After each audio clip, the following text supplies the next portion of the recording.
Doctor صاحب اگر آپ دیکھیں کہ وہ پرائم ٹائم جو آپ کہہ رہے ہیں، اگر وہ پرائم ٹائم اگر ہم کسی پازیٹیو، کسی مثبت، کسی پروڈکٹیو چیز کے اوپر لگائیں تو وہ جو ہمارے رات کو بلڈ پریشر آسمان کو باتیں کرتے ہیں، ہم اپنے اندر ایک، جس طرح آپ نے دیکھا ہوگا کہ اگر آپ دو باکسرز کی لڑائی دیکھ رہے ہو اور دونوں باکسرز آپ کے لیے ان نون ہو، لیکن خواہ خواہ کسی ایک کے ساتھ آپ کی ہمدردی ہو جائے گی، انسانی نفسیات ہے، اور آپ خیالوں میں دوسرے باکسر کو مارنا شروع کر دیں گے، حالانکہ آپ نے دونوں نہیں جانتے آپ ان کو. تو بالکل یہ ٹی وی مذاکروں میں بھی اس طرح ہوتا ہے کہ انسانی سائیکی کو ایکسپلائٹ کیا جاتا ہے، اس میں دو گروہ بنتے ہیں، دو گروہ میں سے ایک مجھے اچھا لگے گا، کوئی دوسرا آپ کو اچھا. نظریات کی جنگ نہیں ہے ڈاکٹر. تو آپ پھر اس کا مطلب آپ کی گفتگو سے یہ میں کنکلوڈ کروں کہ سوسائٹی کو ڈیلیبریٹلی تفریق کرنے کی یہ انجینئر ایفرٹ ہے، جس پہ چند ٹی وی اپنی دکانیں چلاتے ہیں، اشتہار لیتے ہیں، پرائم ٹائم میں کروڑوں روپوں کماتے ہیں، اور سوسائٹی میں تفریق کا عمل چلتا رہتا ہے. یہ بجائے انتشار کو کنٹرول کرنے کے یہ مرکز گریز قوتیں اسٹرانگ ہو جاتی ہیں اس سے. میں ایسا تو نہیں کہوں گا کہ 100% میڈیا کو شاید یہی کام کر رہا ہے، اس میں ایسا میڈیا بھی ہے جو اپنا رول بھارت پلے کر رہا ہے، لیکن ان جنرل اگر دیکھا جائے تو جو آپ فرما رہے ہیں وہ بالکل ٹھیک فرما رہے ہیں. اس کے پیچھے تو پرائم ٹائم میں تو پھر پیمرا جیسے اداروں کو، فیڈرل سیکورٹی ایجنسیز کو، فیڈرل تھنک ٹینکس کو سوچنا پڑے گا کہ پرائم ٹائم میں سے 1 گھنٹہ ہم مثبت رویوں کے احیاء کے کوششوں کے لیے بھی بات کریں، جس میں اکیڈیمکس ہے، جس میں موٹیویشنل آسپیکٹس ہیں، لیڈرشپ ٹریٹس ہیں. مثلا آج کی مثال لے لیں، وائس چانسلر پنجاب یونیورسٹی نے کہا ہے کہ ہم نے 800 روپے کی کٹ بنا لی ہے کورونا کی ڈائگنوز کرنے کے لیے، لیکن اتنا اسٹرانگ میفی ہے جو امپورٹ کر رہے ہیں، وہ 8,000 روپے کا ٹیسٹ کر رہے ہیں.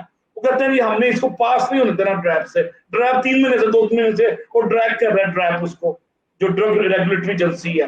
اب یہ وہ چیز ہے پبلک کے انٹرسٹ کے خلاف ایک سرکاری یونیورسٹی نے اس کے حق میں کچھ اچھا ڈیسیژن کر لی ہے پنجاب یونیورسٹی نے صدیوں بعد، اور اس کو اپریشیٹ کریں نہ کہ اس کو روکیں.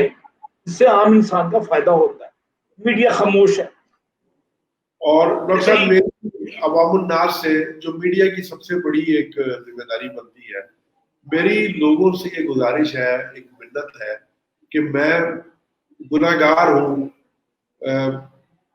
پتہ نہیں اللہ کے نزدیک میرا کیا مقام و مرتبہ ہوتا ہے، میں نے دوزخ کے کس حصے میں جانا ہے، لیکن الحمدللہ میں مسلمان ہوں. میں حضور اکرم صلی اللہ علیہ وسلم کے آخری نبی ہونے پہ میرا پورا کامل ایمان ہے، اور میں کچھ جو مجھے ٹوٹی پھوٹی نماز آتی ہے میں وہ بھی پڑھتا ہوں.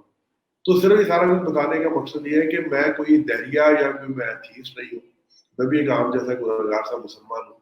لیکن میری عوام سے گزارش ہے، ان سے ہاتھ جوڑ کے گزارش ہے کہ لوگوں کو ان کے ذاتی عقائد یا ان کے ذاتی جو ان کے بلیفز ہیں ان کی اینک میں سے نہ دیکھیں، ان کو انسانی اعلیٰ عرفہ جو خصلتیں، جو اوصاف ہوتے ہیں ایک دوسرے کو اس کے ساتھ جج کریں، تو سوسائٹی کی ڈس انٹیگریشن جو ہے وہ بڑی حد تک میں سمجھتا ہوں کہ دور ہو جائے گی.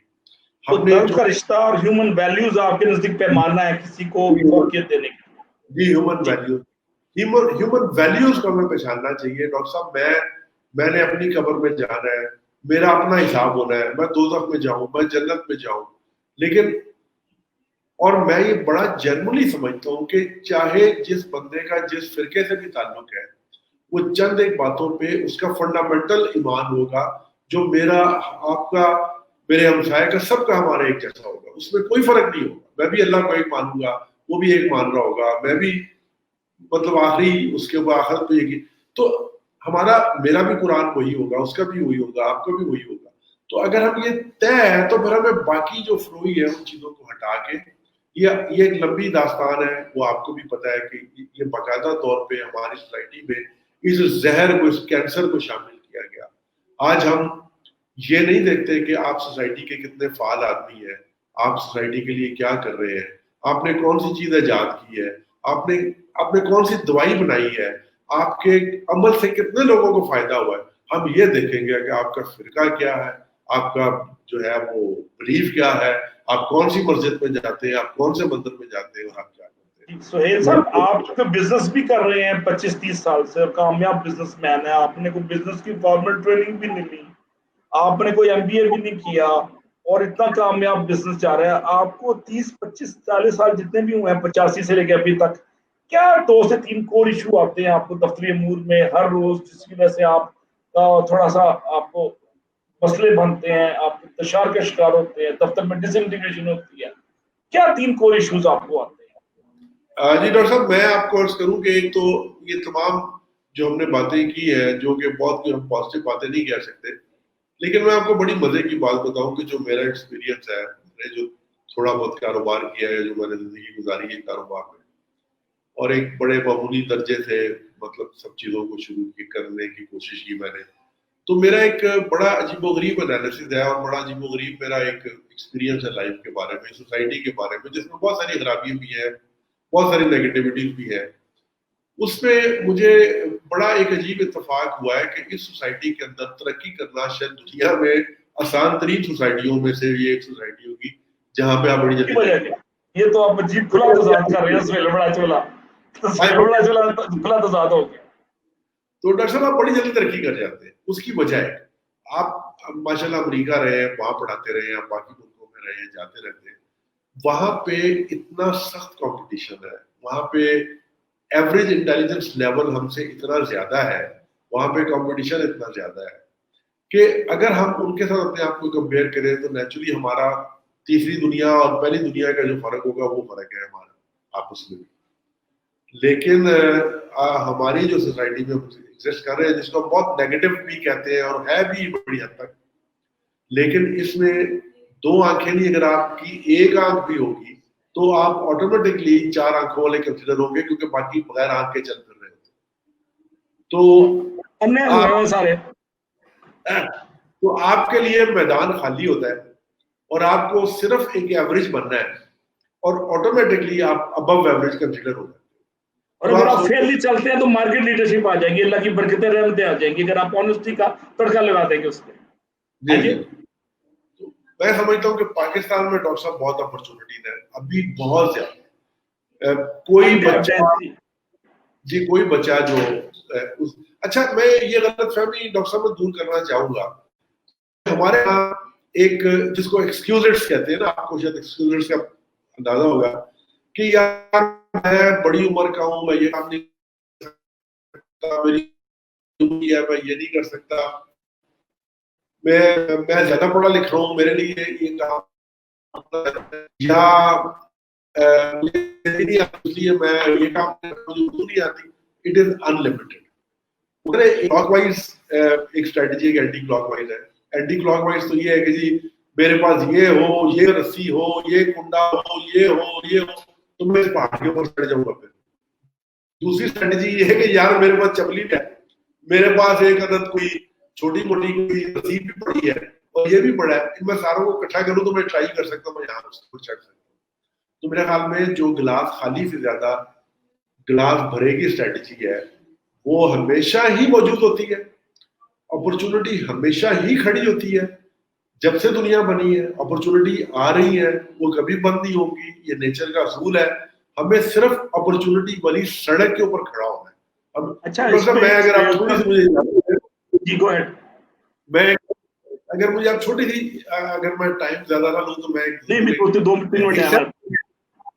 ایک سیلف کریٹڈ میں ایگزامپل آپ کو کوٹ کرنا چاہتا ہوں. میں بچوں کو ایک دن سمجھا رہا تھا, میں نے کہا یار honesty is the best policy. وہ ایک بچے نے کہا جی وہ تو آپ کی باتیں سب ٹھیک ہے لیکن ایسا ہوتا نہیں ہے زندگی میں, آئیڈیل تو نہیں ہوتا, میں فلاں یہ ہوا فلاں یہ ہوا فلاں. میں نے اس کو کہا اچھا یار میں تمہیں ایک کہانی سناتا ہوں فرضی, تو مجھے اس کا جواب دو کہ اس میں کوئی چیز ایسی ہے جو ناممکنات میں سے. اس نے کہا جی کیا بات. میں نے کہا گاؤں کا ایک موچی ہے جو گاؤں کی ایک پگ ڈنڈی پہ بیٹھا ہوا ہے, اور وہ کبھی کبھار کوئی وہاں پہ جو گاؤں والے کی جوتی ٹوٹ جاتی ہے وہ اس کو ٹانکا لگاتا ہے اور وہ اس میں سے کچھ پیسے لیتا ہے, اس کی گھر کی دال روٹی چل رہی ہے اور اس کا سلسلہ چل رہا ہے. جس طرح بھی آدھا فاقہ چل جاتا ہے, آدھی روٹی چل جاتی ہے, لیکن وہ ایمانداری سے اپنا کام کیے جا رہا ہے, یہ دیکھے بغیر کہ اس کا کہاں بیٹھا اور اس کے بعد جوتی ٹوٹی ہوئی آ رہی ہے, اس کے بعد جوتی نہیں آ رہی. تو میں نے کہا لگا, تو اگر وہ روپیہ روز کا کمائے گا تو وہ 30 روپے مہینے کے کمائے گا اور 360 روپے وہ کمائے گا ایک سال کے, اور 100 سالوں کے کمائے گا وہ 36,000. تو اس سے تو زندگی اس کی یہ کمائے نا. میں نے کہا آپ کی کیلکولیشن ہے, انہوں نے کہا جی بالکل یہ. اب آپ بتائیں گے جی وہ اپنی زندگی کیسے بدلے گا. میں نے اس کو کہا کہ جی وہ ایمانداری سے لگا ہوا ہے, وہ اس ریوارڈ کے بغیر لگا ہوا ہے کہ اس کی کوئی جوتی کے کم پیسے لیے ہیں یا اس نے زیادہ لیے. چونکہ ایمانداری اور ایکسیلنس اس کی ذات کا مسئلہ ہے, وہ کسی چیز سے مشروط نہیں ہے, اور وہ بے لاس اس کے ساتھ لگا ہوا ہے.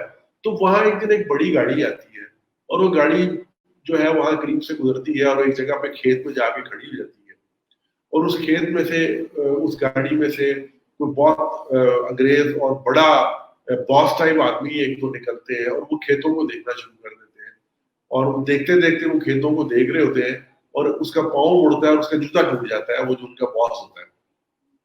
اب وہ یہاں وہاں دیکھتا ہے کہ یار جوتا میں کیا کروں, ہیرسمنٹ ہو جاتی. او یار مولوی سے صاحب بیٹھے ہیں جو جوتیاں گانٹ رہے ہیں, یار چلو ابھی فی الحال تو گزارا کرو, مٹی تو نہ جائے. انہوں نے لے گئے اس کے پاس کہ جی یہ جوتا مجھے گانٹ دے. اس نے اپنی اسی ایمانداری کے ساتھ یہ سوچے بغیر کہ یہ مرسڈیز والا ہے یا وہ جو گاؤں کا مولوی ٹوٹی جوتی کے ساتھ آیا تھا, اس نے اسی ایمانداری کے ساتھ اس کو جوڑا. وہ بندے نے دیکھا کہ یار اس گاؤں میں میں تو کوئی نہیں کر رہا تھا کہ یہ اس طرح کا ٹانگا لگانے والا بھی ہوگا, تو یہ تو اس نے بڑا زبردست ٹانگا لگایا. تو پتہ لگا وہ مسٹر باٹا ہے جو وہاں نئی فیکٹری لگانے کے لیے جگہ دیکھنے کے لیے آیا. اس نے کہا جی کل آ کے تم میرے پاس آنا وہاں, پھر ہم وہاں بات کریں. تو اب یہ دیکھیں کہ ہم اگر اس کیلکولیشن پہ چلے جاتے 30 روپیہ مہینہ اور 360 ایک سال کے, تو کب اس نے ترقی کرنی تھی. لیکن وہ چوتھے دن وہ مسٹر باٹا کے دفتر پہنچ گیا اور مسٹر باٹا نے اس کو اپنا سپروائزر لگا دیا. یہ قدرت کی ایک یہ ایمانداری کا طریقہ واردات ہے, دینے والے کا طریقہ واردات ہے, وہ انسان کو سمجھ نہیں آتی کیسے دیتا ہے. حضور پاک کی حدیث مبارکہ ہے کہ جب اللہ تعالیٰ رزق دینے کا فیصلہ کر لیتا ہے تو رزق انسان کے پیچھے ایسے دوڑتا ہے جیسا موت دوڑتا ہے. تو اللہ تعالیٰ کی برکتوں پہ رحمتوں پہ جتنا تجکن بڑھائیں گے اس کے دینے کے انداز ایسے ہوتے ہیں انسان کو سمجھ نہیں آتی کیا ہوا. جب میں امریکہ میں پڑھ رہا تھا تو کئی دفعہ ایسا میرے ساتھ ہوا کہ اگلے مہینے کا مکان کا کرایہ نہیں ہے, بجلی کے بل کے پیسے نہیں, کار کے انشورنس کے پیسے نہیں. اور جب رات 11 بجے میں بیٹھا ہوا ہوں سوچ رہا ہوں تو کہیں سے فون آیا کہ آپ نے 1 سال پہلے سی وی پھینکا تھا, ایک ٹیچنگ کی اسائنمنٹ خالی, آپ آ کے کل صبح سے 8 بجے آ جائیں, ہم پیسے زیادہ نہیں دیں گے, اتنے $100 دیں گے بس. اور میری دال روٹی چل جاتی تھی. اللہ کی ذات پہ تیقن وہ چیز ہے, یہ وہ قوت یقین وہ چیز ہے جسے آپ بے یقینی کے سمندر میں جب ڈبکی لگاتے ہیں تو آپ کے ہاتھ میں ہیرے آتے ہیں, پھر کائی اور مٹی نہیں آتی. یہ پکا اصول ہے. میں کہتا ہوں کہ 3 چیزیں اگر کسی کو زندگی میں مل جائے, ایک کہ اس کو کنسسٹنٹلی محنت کرنے کی عادت پڑ جائے اس کو, اور وہ اس کام کو پوری ایمانداری سے کرتا رہے, اور یہ دونوں چیزیں کرنے کے بعد وہ ایک ایسی طاقت پہ بلیو کر لے کہ جو کہیں ہے لیکن نظر نہیں آ رہی, اور وہ اس دونوں چیزوں کو اس کو ریوارڈ دے گی. اس دانے کا جو اس نے زمین میں غرق کر دیا ہے, اب اس کے پاس سوائے اس بات کے کہ کہیں کوئی آسمانوں پہ کوئی ایسا بیٹھا ہے جو اس دانے کو میرے لیے نکالے گا, اگر وہ اس بات پہ بلیو کر لے اور اپنی اس کے اوپر وہ لگا رہے اپنی کنسسٹنسی اس کے ساتھ, تو دن دور نہیں ہوتا کہ جہاں اس کو دور تک صحرا نظر آ رہا ہوتا ہے, وہاں پہ کھیت لہرانے شروع کر دیتے ہیں, اس کو خود بھی نہیں پتا ہوتا کہ ایسا ہو سکتا ہے. بلیو ہونا چاہیے. اس سیلف بلیف کے ساتھ اللہ تعالیٰ کی ذات پہ بے پایا تیقن اس کا ایک سر فہرست ایلیمنٹ ہے جو آپ بتا رہے ہیں. میں اس پہ ایک شعر پڑھنا چاہ رہا ہوں, عاطف شاہ ذوق کا شعر ہے, میں نے FSC میں پڑھا تھا, ابھی بھی مجھے یاد آ رہا ہے, گورنمنٹ کالج لاہور میں. سفر ہے شرط مسافر نواز بتھیرے ہیں, ہزار ہے شجر سایہ دار راہ میں. تو ایک انگلش کا رائٹر ہے نیپولین ہل, اس نے اپنی ایک کتاب میں لکھا ہے کہ what ever human mind can conceive and he اور شی بلیوز ہی اور شی کین اچیو. اب قوت جو یقین وہ بڑی قوت ہے. اب میں آپ کو اپنی مثال آخری دیتا ہوں, پھر آپ سے دوبارہ آپ کی طرف آتا ہوں کہ 1982 میں یونیورسٹی لاہور میں پڑھتے ہوئے میں نے فیصلہ کیا کہ میں نے PhD کرنی ہے اور امریکہ سے کرنی ہے اور دریا کے کنارے والی یونیورسٹی سے کرنی ہے, اور 6 سال بعد اس قوت یقین کے اگینسٹ میں نے ایکشنیبل پلان بنائے, اللہ سے جھکا, ٹکرے ماری. اس وقت نہ انٹرنیٹ تھا نہ کچھ تھا, اور کتابیں میں برٹش کونسل امریکن سینٹر سے ڈھونڈ رہا ہوں, فوٹو کاپیاں کرا رہا ہوں, اور راتوں کو جاگ رہا ہوں. موم بتیاں اس وقت لیڈ شیڈنگ شروع ہوئی تھی, تو موم بتیاں لگا کے میں نے اردو فلموں کی طرف پڑھا اور مجھے ایک اسکالرشپ میں کوالیفائی کر دیا. اور 6 سال بعد میں لینڈ کر رہا تھا, میرے ساتھ جو گولڈ میڈلسٹ تھے یونیورسٹی کے پیچھے بیٹھے دیکھ رہے تھے کہ ٹوٹا ہوا تارا کیسے چلا گیا, بھائی چانس تھا تو ہم دے. تو قوت یقین میں ٹکرے مارنا کنسسٹنسی کے ساتھ اور نیک نیتی رکھنا اور پھر آخری چیز ہے اللہ تعالیٰ کی ذات پہ بے پایان تیقن، بے پناہ قوت یقین. تو یقین کی قوتوں پہ جو مسافر ہوتے ہیں ان کے وصف سے نہیں ڈراتے ان کو شیطان، بڑی طاقت شیطان ہوتی ہے. ان کو نہیں ڈرا سکتے. شیطان پیچھے ہٹ جاتا ہے، مسئلے خود چل کے آنے لگ جاتی ہیں ان کے پاس، مسئلے خود چل کے آتی ہیں ان کے پاس. کنویں کے پاس نہیں جانا پڑتا، کنواں خود چل کے آ جاتا ہے. یہ میں افسانوی گفتگو نہیں کر رہا. آپ جب کوئٹہ سے نکلے تھے آپ بے راندہ درگاہ تھے، لیکن آپ نے جب ٹکریں ماری تو منزل آپ کے پاس چل کے آ گئی. منزل کا نام تھا خوشحالی، کامرانی، شادمانی اور ذہن کا سکون ابو آل. اور ذہن کا سکون کی صرف ایک ہی شرط ہے، کسی کا حق نہ مارو، ایتھکس وائلیٹ نہ کرو، کسی کا حق نہ مارو، ایتھکس وائلیٹ نہ کرو. اور ہمارا آج کا نوجوان یہ سمجھتا ہوگا کہ شاید بہت ساری مصیبتیں ہیں، جیسے پینڈیمک ہے، نوکریاں ختم ہو رہی ہے، فلاں ہو رہا ہے، لیکن ڈاکٹر صاحب قدرت کا ایک قانون ہے کہ ایک اپرچونٹی دبتی ہے تو دوسری اپرچونٹی باہر نکل آتی ہے. صرف آپ اور مجھے دیکھنا ہوتا ہے اس کو. اب دیکھیں اس ڈیفیکلٹی میں ہم ڈائلاگ کر رہے ہیں ایک دوسرے کے ساتھ. بظاہر باہر لاک ڈاؤن ہے، ہم گلبرگ سے نکل بھی نہیں سکتے، لیکن ہم ڈائلاگ کر رہے ہیں. ہم نے ٹیکنالوجی سے نئی اپرچونٹی ڈھونڈ لی اور قوم کے لیے ہم رستے بنا رہے ہیں امید پھیلانے. میں کبھی امید نہ پھیلا سکتا اگر یہ اس کا پاناما کا کرونا کا کرائسس نہ آتا. میں ٹیکنالوجی سے کبھی اتنا روشناس نہ ہوتا اگر یہ ہمیں کرائسس نہ آتے. اب میں اور آپ کے لیے اگلی جنریشن کے لیے ریکارڈ کر رہے ہیں امید کا پیام، پازیٹیوٹی کا پیام. آپ کا کام اور میرا کام صرف ایک ہی ہے، امید پھیلانا. We are ambassador of hope. اللہ تعالیٰ کو امید پھیلانے والے بہت پسند ہے. اللہ تعالیٰ امید پھیلانے والے کو پسند کرتا ہے. امید تو پھیلانی چاہیے، لیکن میں ایک اور اس چیز پہ اضافہ کرنا چاہوں گا کہ ہمیں یقین پھیلانا چاہیے. امید پلس یقین از اکول ٹو کامیابی. امید پلس یقین از اکول ٹو کامیابی. یقین کر لیں آج کے لوگ، آج کے نوجوان جن کو ابھی اندھیرا نظر آ رہا ہوگا، جن کو کوئی اپرچونٹی نظر نہیں آ رہی، وہ اس بات پہ یقین کر لیں، وہ اس دریا میں کود کے دیکھیں، ان کو وہ موتی ہاتھ لگے گا جس کو انہوں نے کبھی سوچا بھی نہیں ہوگا. جب میں نے 17 گریڈ میں انجینئرنگ کے بعد نوکری جوائن کی، میری 1984 میں 1800 تنخواہ تھی اور میں لاہور ایئر کنڈیشن بس میں نہیں آ سکتا تھا. میں ٹویوٹا کی ہائیسٹ پہ آتا تھا. میری 1650 تھی، اب ٹھیک ہے. تو 1800 میں سوچتا تھا میری زندگی اگر ایسے چلتی رہے گی قرضوں پہ، لیکن اللہ تعالیٰ کا ایک نظام ہے. 8-10 سال بعد پانی بڑے پتیلے میں پانی گرم ہونے میں دیر لگتی ہے، یہ یاد رکھنا سب نے. جب گیزر ایجاد نہیں ہوتا تو لاہور میں لوگ گرم پانی کرتے تھے بڑے بڑے پتیلوں میں، اس سے نہاتے تھے سردیوں میں. تو آپ کو بڑے پتیلے میں آگ آہستہ چلتی ہے، لیکن پتیلا جلدی نہیں گرم ہوتا، لیٹ گرم ہوتا ہے، لیکن پانی گرم ضرور ہوتا ہے، یہ یاد رکھنا ہے. میں کنکلوڈ کر رہا ہوں جی آپ کے شکریہ کے ساتھ. بڑی مزیدار گفتگو ہوئی ہے. میں ہمیشہ ایک بات کہتا ہوں کہ سوچ کو بڑا رکھیں. سوچ بڑی تو منزل بڑی، اور فکر مزدود تو منزل محدود. میں ہمیشہ اس پہ بات کرتا ہوں. اور میں یہ بھی کہتا ہوں اپنی پاکستانی نیشن کو کہ your limitation is your imagination. Imagination is stronger than knowledge. Knowledge has limit, imagination has no limits. یہ میری اسٹیٹمنٹ نہیں، آئنسٹائن کی اسٹیٹمنٹ ہے. امیجنیشن کو بڑا رکھیں، تصوروں میں رہیں، اور بڑی بڑی منزلیں آپ کو ملیں گی اگر آپ بڑی بڑی منزلوں کا سوچیں گے. اور اس موقع پہ اگر آپ کا ذہن چھوٹا ہے تو منزل بھی چھوٹی ہے. چھوٹی سی لاجیکل بات ہے. غالب کا ایک شعر میں سناتا ہوں اس کو سپورٹ کرنے کے لیے کہ ہستی کے فریب میں مت آ جائیے وسط، ہستی کے فریب میں مت آ جائیے وسط، عالم تمام حلقہ دام خیال ہے. عالم کا مطلب ہے دنیا، حلقہ کا مطلب ہے دائرہ. تو اگر آپ کا سوچ کا دائرہ محدود ہے تو دنیا محدود ہے، سوچ کا دائرہ بڑا ہے تو دنیا بڑی ہے. تو اپنے سوچ کے دائرے کو بڑا رکھیں تاکہ ہستی کے فریب میں نہ آئیں. Thank you sir, God bless you. آپ کو اللہ تعالیٰ مزید ترقی دے، توانائی دے، لوگوں کی خدمت کرتے رہے، سوسائٹی میں پھیلاتے رہے اچھائیوں کو، اخلاص کو اور پاکیزگی کو. God bless you. پاکستان زندہ باد. Thank you very much. Thank you. شب بخیر.